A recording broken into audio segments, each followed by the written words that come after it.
Today we're making small batch garlic knots. They are so good. You know, as an empty nester, there's just 2 of us at home now. A full recipe full of garlic knots or bread or rolls is just too much bread.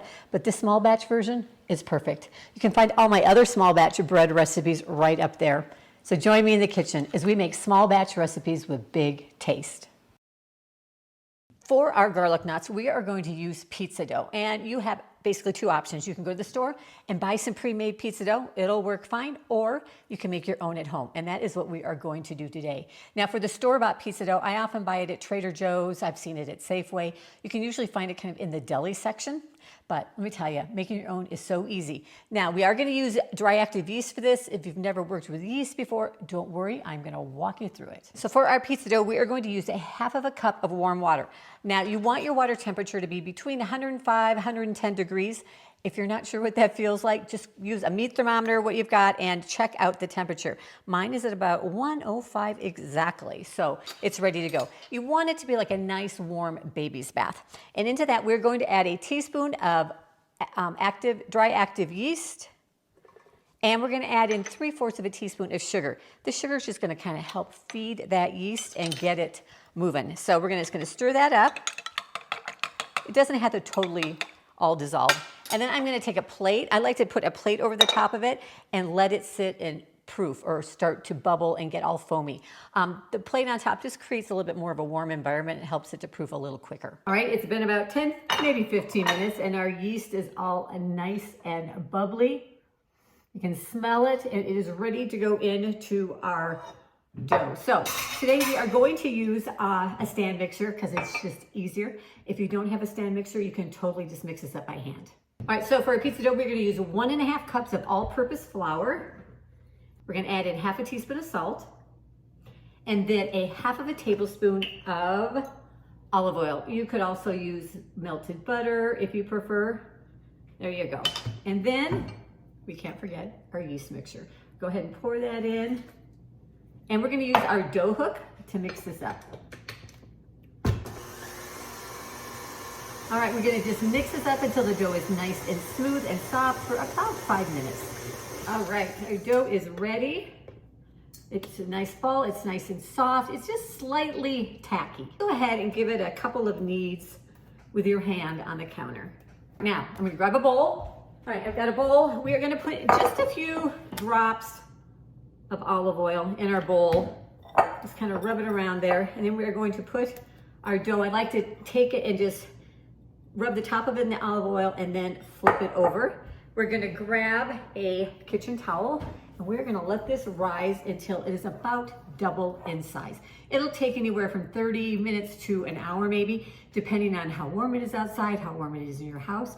But I've got a little trick for you. If you want to accelerate the process, make it rise a little faster, I like to turn the light on in my oven, put my dough in there, and there's enough heat from that light that it helps it to rise a little faster. All right, our dough has doubled in size. See right here. Now, the most satisfying part of making bread is pushing it down after it's risen. Just go ahead and take your fingers, your fist, and punch it down. Lightly flour my surface, and I just like to knead it a few times. There we go. All right, now we're going to take our dough, and we are going to divide it into as evenly as possible. 6 pieces. I'd like to use my little bench scraper here. If you want to get really precise, you can get out your scale. I'm never that precise. I just kind of hold them and feel them and see if they all feel about the same, and taking a little from one, adding to another until they get to be about the same. But it's not crucial that they're all the same size, but they should be similar in size.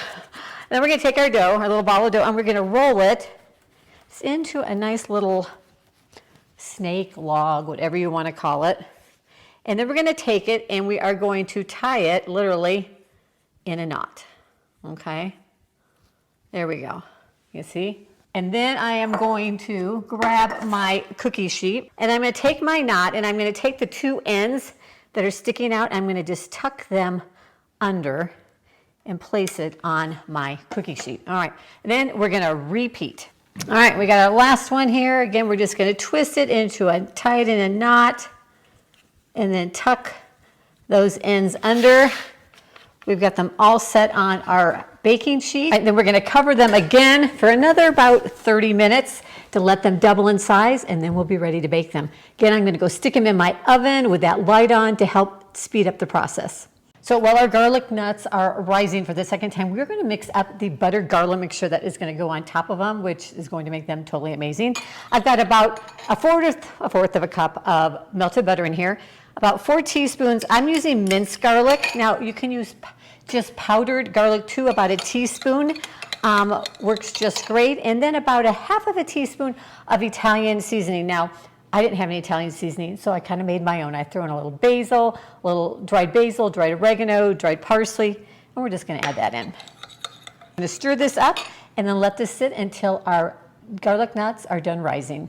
All right, they have risen, doubled in size, and we're gonna get ready to go ahead and put on our garlic butter mixture. Now we just wanna give it a nice coating all over the top. Be kind of gentle because you don't wanna deflate your garlic knots. I already stuck my finger in one accidentally, but it'll puff back up again when we put it in the oven. Okay, this is what's gonna give it all the amazing garlic flavor, so be generous with it. And then we're gonna bake it, and don't use up all the butter, because when we pull it out of the oven, well, it's nice and warm. We're gonna give it one more coating so it'll absorb in some more of that garlic butter flavor.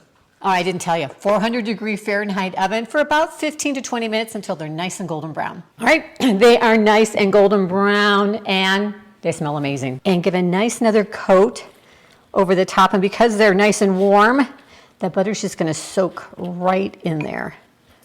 So good. Oh, all right, and then, if you'd like, and I like, we're gonna take a little bit of freshly grated Parmesan and sprinkle it on the top too. All right, they are ready to be eaten. Of course, any bread is best eaten warm. Now these would be perfect with a salad, with some soup, or with that small batch lasagna I've got right up there. Now my favorite way to eat them though is to take a little marinara sauce or pizza sauce, something like that, and to dip them in there. So good. So thanks for joining me in the kitchen today, and I'll see you in the next video.